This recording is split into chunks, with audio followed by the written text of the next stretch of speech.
যে গত বছর থেকেও শুরু করে তিনি যখনই ডেকেছেন দুর্গাপূজায় অন্যান্য কাজেও তার ডাকে সাড়া দিয়েছি এবং বলা যায় তাদের সাথে একটা ব্যক্তিগত এবং পারিবারিক আন্ডারস্ট্যান্ডিং।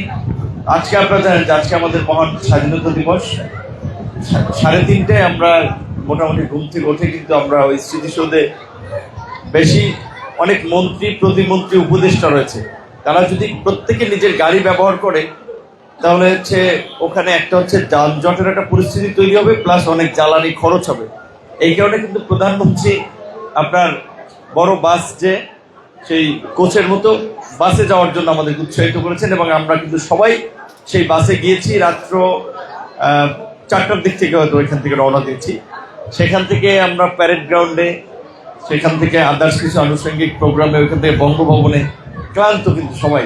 তারপরেও সুভাষদা এবং অর্পণা দিদির কারণে আজকে এখানে এসেছি এবং আমার কাছে মনে হয়েছে যে এখানে এসে রমেশদার কথা শুনে যে রাজশাহীর একটা কথা বলেছে যে গীতা পাঠে রাজশাহীতে একজন এমপির বাধা দেওয়া, এই ধরনের ঘটনা ঘটলে আমরা সেটা একজন এমপি হিসেবে এটা আমাদের জন্য খুবই লজ্জার যে একজন সংসদ সদস্যের যদি এরকমের সেন্স হয় যেখানে রাষ্ট্রীয় সমস্ত আচার অনুষ্ঠানে রীতিনীতি অনুযায়ী সমস্ত ধর্মগ্রন্থ পাঠ করে তারপরে অন্যান্য কার্যক্রম শুরু করে, সেখানে একজন সংসদ সদস্য হয়ে যদি তিনি এই ধরনের জঘন্য কাজ করেন সেটা নিন্দা জানানোর ভাষা আমার নাই।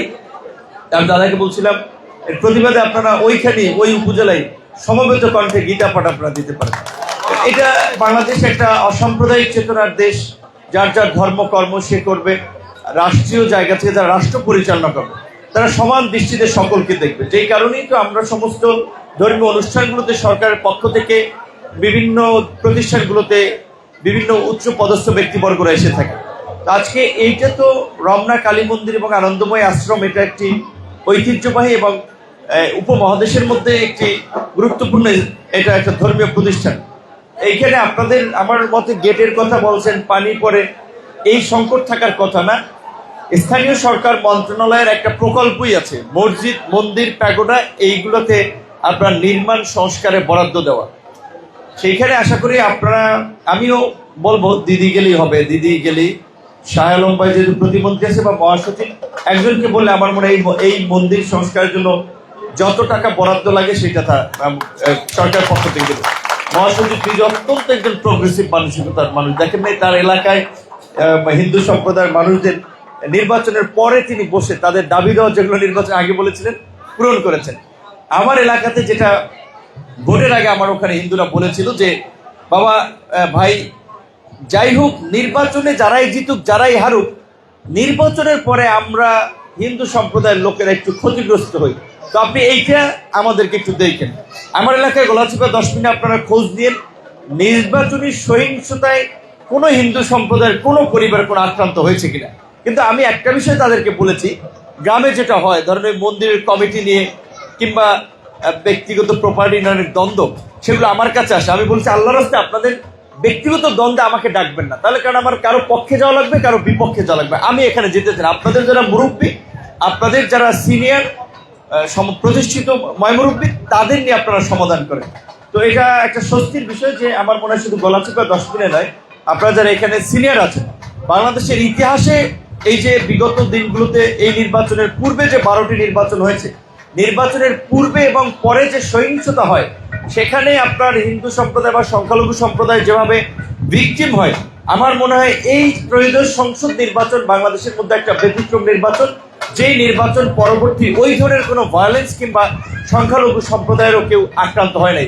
আশা করি আগামীতে তারেক রহমান যতদিন নেতৃত্বে আছেন এবং তারেক রহমানের নেতৃত্বে আমরা এই নতুন বাংলাদেশ, এই নতুন অসাম্প্রদায়িক বাংলাদেশ বিনির্মাণে আমরা এগিয়ে যাব, উন্নত বাংলাদেশ বিনির্মাণে আমরা এগিয়ে যাব, যেখানে মত, পথ, ধর্ম, বর্ণের ভিন্নতা থাকলেও মৌলিক চিন্তায় আমাদের কোনো পার্থক্য থাকবে না এবং সকলে নিরাপদ এবং নাগরিক মর্যাদা নিয়ে বসবাস করবে।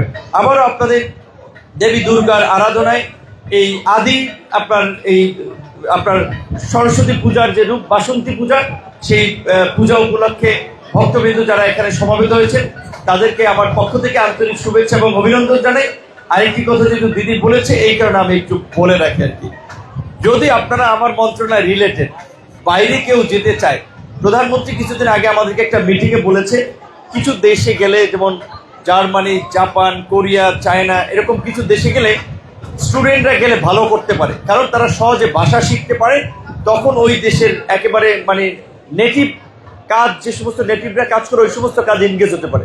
তো এখন ওদের যাওয়ার ক্ষেত্রে দেখা যায় অনেক ক্ষেত্রে একটা ফাইন্যান্সিয়াল সাপোর্ট প্রয়োজন হয়। প্রধানমন্ত্রী বলছে যে আমরা হিসাব করে দেখছি এরকম 10 লক্ষ টাকার একটা সাপোর্ট প্রয়োজন হয়। প্রধানমন্ত্রী বলছে এটা আমাদেরকে দেওয়ার জন্য। আমাদের মন্ত্রণালয়ে একটা ব্যাংক আছে, প্রবাসী কল্যাণ ব্যাংক, ওই ব্যাংক থেকে দেওয়ার ব্যবস্থা, ওই প্রসিডিউর আমরা শুরু করেছি। দ্বিতীয়ত, জার্মানিতে আমাদের অনেক লোক যাবে সামনে। এখন বাইরের দেশে যেটা হয়, আমাদের দেশের লোকেরা বাইরে গিয়ে কম বেতন পায়, কারণ হচ্ছে তারা আনস্কিল যায়। এখান থেকে ন্যূনতম যদি তারা কোনো ট্রেডে একটা প্রশিক্ষণ নিয়ে যায়, তাহলে কিন্তু তারা অনেক ভালো সুযোগ সুবিধা লাভ করতে পারে। খুব শীঘ্রই থাইল্যান্ডে আমাদের প্রায় 1 লক্ষাধিক লোক যাওয়ার একটা সুযোগ তৈরি হবে। তারপরে জাপানে, কোরিয়াতে তো যাচ্ছেই। তো এই সমস্ত জায়গায় আপনারা যদি যেতে চান, আমরা একটা অভিবাসন ব্যয় বেঁধে দেওয়ার চেষ্টা করছি যেন অতিরিক্ত ব্যয় না নেওয়া হয়। তো আশা করি সেখানে আপনাদের সবার জন্য একটা সুযোগ থাকবে। আরেকটা বিষয় অনেকে জানে না, বোয়েসেল একটা সরকারি রিক্রুটিং এজেন্সি। এইখানে একেবারে G2G চুক্তি হয়। সো ওই দেশে অনেক ক্ষেত্রে যাওয়ার ক্ষেত্রে বিমান ভাড়া ওখানকার কোম্পানি বা প্রতিষ্ঠান ক্যারি করে। তাহলে বোয়েসেল শুধুমাত্র নামে মাত্র মূল্য, যেই ফিটা যায় ওইটা নেয়। তো বোয়েসেলের সার্কুলার আপনারা দেখবেন অনলাইনে। বোয়েসেলে আবেদন করলে কাউকে 5 টাকাও দিতে হবে না। আপনি খালি একটা ট্রেডে প্রশিক্ষণ নেবেন, ওদের যে রিকোয়ারমেন্ট, কোনো জায়গায় গেলে ভাষা জানার, এবং আপনি ওই পরীক্ষা দিয়ে নিঃসন্দেহে কোনো প্রতারণা ছাড়া ভালো থাকবেন, ভালো বেতন পাবেন, ভালোভাবে যেতে পারবেন। তো বোয়েসেল যারা আপনারা যেতে চান, তারা শিক্ষিত আমাদের তরুণরা এখানে অনেক আছেন যারা ফলো করতে পারেন। আবারও আপনাদের সকলকে ধন্যবাদ, এবং আপনাদের এই উৎসবের সাথে সামিল হতে পারে আমরাও আনন্দিত। আপনাদের যখন যেই প্রোগ্রামে দাওয়াত দিবেন, আমরা আসলে এটা আমাদের জন্য সম্মানের, আনন্দের। আমরা সবসময় আপনাদের সাথে। যেখানে আমাদের একজন বয়স্ক আমাদের মাসি আন্টি বলেছিল রংপুরের, যে উনিও এই একই কথা বলেছিল যে আমাদের একটা নিরাপত্তার যেন বিষয়টা থাকে। সবাই বলে, কিন্তু তারপর আমরা অনেক সমস্যার সম্মুখীন হই।